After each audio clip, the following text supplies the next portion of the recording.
When you do something for a very long time, at some point, that skill of doing that thing repeatedly over and over for a very, very long time, you would have honed it so much that you can do this thing in your sleep.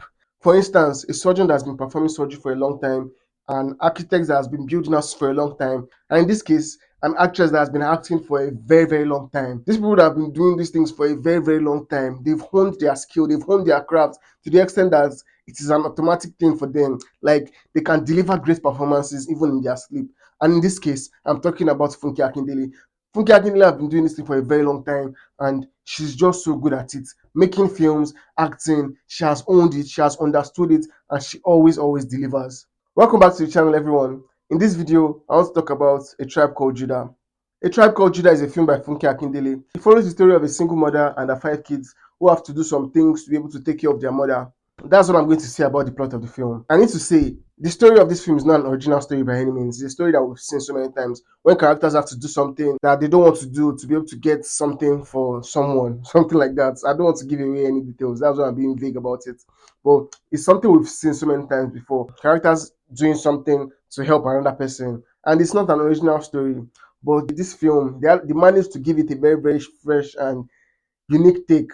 It was something that made this film that was not an original story still feel like a fresh idea. And that was something I really appreciated because it could have been easily phoned in and just made like any other movie. But no, it wasn't. It feels like its own movie. It feels like something that is unique.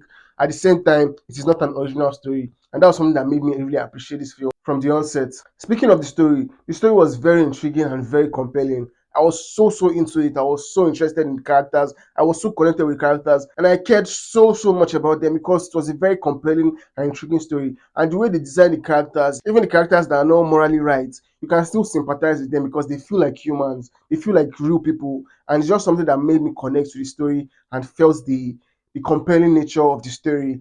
And at some point, this film was very intense. There's a particular sequence where something goes down, like a turning point in the film. Like anybody that's seen the film, you know what I'm talking about. When that sequence was going on, I was on the edge of my seat. Before it even started, I was still like, okay, it's going to be an easy thing to do. But when the sequence started going on and things started happening and a twist came, I was like, yo, I was so panicked. I was on the edge of my seat and I was so frightened. It was so intense and it was well made, and I freaking enjoyed that sequence. Even though my heart was beating so fast, man, I enjoyed it and I loved that sequence. And the fact that I did not even see the twist coming, so something that just made it much more interesting and much more intense. And that thing I loved about this story was that they balanced the drama and the comedy very well. The last film I watched that starred Funke Akindele was She Must Be Obeyed. And that film had an issue that I addressed in my review of it. The film was a comedy and it was a drama, but it felt like the comedy was always overpowering the drama. The moments of drama did not land as hard as it should have landed. And that was something that I did not appreciate in that last film. But in this film, you could see that there was a difference. They had comedy and they had drama, but they did not compromise themselves. The comedy moments were landing, but the dramatic moments hit even harder. And I was worried that as the dramatic moments were happening, they should not just go and drop a comedy in the drama to just throw in it. But that did not happen. They let the dramatic moments play out without any form of comedy, and it hit so much. And it was something that I really appreciated. And in fact, I noticed that problem in a previous series. So something that just made me realize, wow, this woman knows what she's doing. Like the more she's making movies, the more she's improving her craft, and the more she's owning her own as an actress and a filmmaker. And that was something that I really appreciated in this film. The comedy and the drama were well balanced, and they did not compromise themselves. I can't talk about this film without talking about the actors. The actors in this film, their performances were incredible. Funke Akindele, I mean, it goes without saying. You know when you're watching a Funke Akindele film, she's going to deliver impeccable performances, and she did in this film. Her performance was out of this world. Like she was like the art of this film, and she delivered so well. But not just her, the actors that played the sons as well. Their performances were incredible. You could feel the chemistry between all these actors. You could feel like are these people really brothers? Like they had that chemistry down. They got it so well and just helped their performance together as brothers. It kind of reminded me about the relationship with my uncles. I've spent time with my uncles before and I saw how they relate with each other.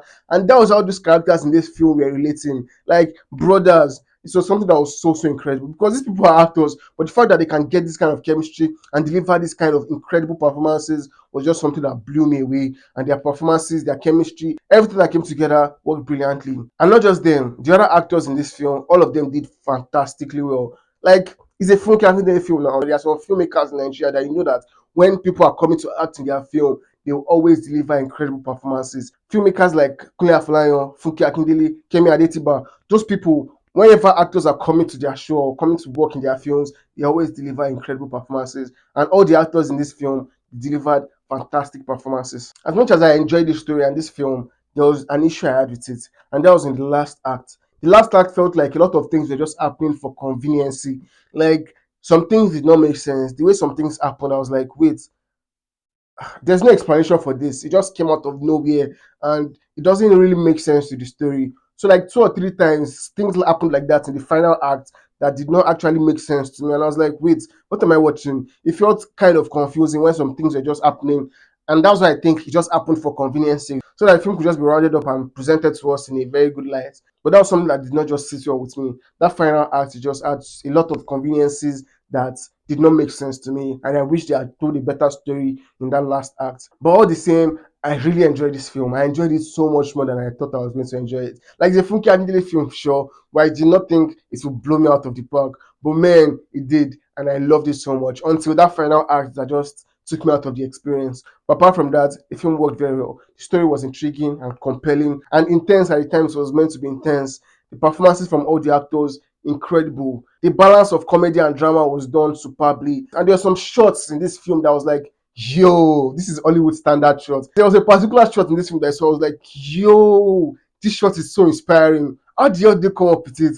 I loved it so much. And that's something that she just tell you about how good the cinematography was. All the elements just came together brilliantly for this film and worked until the final act. But that's something that I could easily overlook because I kind of liked the way it ended. But nonetheless, it could have been better. So have you guys seen A Tribe Called Judah? What do you think about it?